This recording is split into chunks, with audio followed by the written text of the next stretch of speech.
contractors, everybody who comes here. And next week, we're going to start doing our second mass testing of all of our inmates. We partnered with Tulane and now with Ochsner, and we've been social distancing, using the mask, taking temperature checks every day, daily on the inmate population as well as on the staff population. As you know, unfortunately, we had 3 employees who passed away. Thankfully, at this time, we have had no inmates, and then we have no known positive COVID-19s in our custody. So really a positive thing. And we've been distributing masks to all of our inmates. This donation is really going to give us an opportunity to keep it up, to keep it going, to keep it strong, and to make sure that we don't miss a beat. As you say, Mayor, this thing is going to be around for a while. We have to be ready, whether it's sanitizer, mask, and without partners, without leadership, we can't get it done. So thank you. Mayor, I think you're next. We're going to save rapper DEE-1 for last. Say the real one. Thank you, Sheriff. Thank you, Mayor. One of the hardest things about this pandemic, for me personally, have been the lives that we've lost in our community. They're real. Especially those who are on the front line, rendering the care that's necessary to take care of all of our people, in addition to our most vulnerable people. So when you mention our 3 sheriff deputies, that touched me, but it does every single day. And when having to bring people back around to why this is so important, having the necessary PPE to protect everyone, it's essential. And I want to thank DEE-1. When I asked, and I know you are so much, to this city, you've been consistent in everything that you do, been intentional. And I appreciate you and I value who you are. You are New Orleans. And when I asked you to help with our influencers, asking and encouraging people to wear face coverings, DEE-1 didn't hesitate. He did a PSA and then just put the New Orleans stank on that. Had to do turn Magnolia clap into Corona clap. Only someone like DEE-1 could do, and he did that. But didn't even stop there. This is just another example that you just can't make up in the times that we need it the most. And I appreciate your commitment in working with our sheriff, working with the Juvenile Justice Intervention Center as well, our young people, because this is another way that we show them that they matter regardless of what they're going through, that we care for them and we love them because they're ours. Right. And so I appreciate that, and I also appreciate the sheriff's leadership.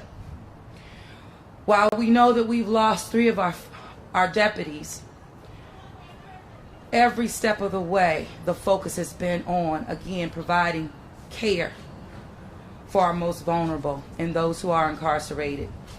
And we are not like other cities across the country where they have had a true epidemic and a pandemic within one. That's not us. And we see this happening over and over and over again, even as I think about our public safety team in other areas, the New Orleans Police Department alike, not like everyone else, which means that we have a lot to be grateful for, thankful for, and proud of. So we have come a long way, but it takes steady leadership to get us to where we are, and thank you, Sheriff, for that. We're going to keep on going. We're going to keep it going, and you have that commitment and partnership in me and the city. So with that, I'll turn it over. I think Dr. Webster, I don't know if you're going to say a few words, because we appreciate what's coming over there. We're in this together. That's right. And DEE-1, you said you gave out them Puma shoes again to residents across the city. Yeah, in the east. My I neighborhood. need Yeah. a hair like that. Yeah, me too. But Send me your side. that's okay because that's where it's supposed to be in the community. So when they're on other folks' feet, I'm walking too. I love it. I love it. I love it. All right. Good afternoon, and I want to say thank you, D1, for your contribution to JJIC. Our staff have been very vigilant during this pandemic, ensuring the lives of our young people are safe. We've taken very proactive measures to ensure that safety by implementing much of the same tactics that Sheriff Gussman spoke of at the facility. And we've been very fortunate not to have an outbreak at our facility, and we have not had any youth who have had any presumptive or positive cases at the facility. So this contribution will help us continue in that vein to keep our young people safe, because at JJIC, we know that every day we come to work to make sure that our young people know that they're supported, we're there for them, and we value their lives. So we thank you for the contribution. D1, you gonna say something? Everybody, let's welcome rapper D1. I was going to say something about his shoes, but the mayor already got me. Come on, rapper. We paid Sally Mayhem, and I'm still trying. Oh my goodness. Well, I want to thank everyone for coming out here today. As you all may know, a challenge or an obstacle in life provides you an opportunity to really showcase the best of humanity. And to me, right now as a city, we have an opportunity during this challenge, during this pandemic, to come together and to unify. We need unity more than ever. So as a black man that's been successful, more importantly, a man of God, I've just realized that to whom much is given, much is required. That quote never gets old. So I'm in a position to where I've been fortunate to partner with Masks for the People, partner with my brother Pastor Michael McBride, and great people around this country who are working to get PPE to the people who need it most. And I said, well, we can't forget about New Orleans. We can't forget about that 504. So I thought about it, and I said, you know what? Our brothers and sisters who are incarcerated, let alone the youth, you know, who are part of the juvenile corrections facility, they need to know that they're not forgotten during these times. And that's what's most important, y'all, is this is an opportunity for us to unify as people. This is an opportunity for us to showcase the best of New Orleans and to showcase that we're going to set the trend on how human beings around this country should be binding together during these moments of tension in the world, because it's nothing but an obstacle, but an obstacle is an opportunity to showcase the best of humanity. So that's what I'm doing. We're making a proud donation today of 6,000 masks for the inmates at Orleans Parish Prison, and 500 masks for the youth at the juvenile facility, the correctional center. And there's more reinforcements on the way, so don't trip. We in this thing for the long haul. Y'all have me. My life is dedicated to service, and at this point, I'm a citizen of New Orleans, so anytime I have to serve, my city comes first, and that's just how I'm programmed to think. So the hand sanitizers, the masks, just consider this part of my purpose. This isn't a gift. This isn't something that comes along with any level of recognition that's needed. If we're gonna have any recognition right now, let's just recognize that we are all one.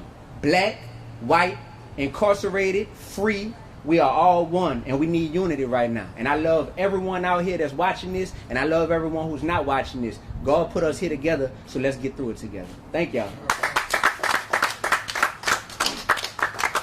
Thank you, everybody. I think we're good. Yeah, thank you very much for coming. I appreciate it. I did. I went to Ben Franklin. Okay. Yeah, I went to Ben Franklin High School. I went to LSU. Okay. For college. Alright, thanks, Don. Marketing, business marketing. Yeah. And then I was a teacher. I taught middle school. See what else you maybe go grab it. Yeah, taught middle school. And then we can put it So down.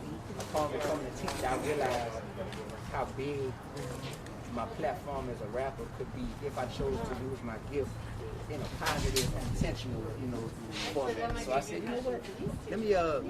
Let me try my hand in the music industry, knowing that I'm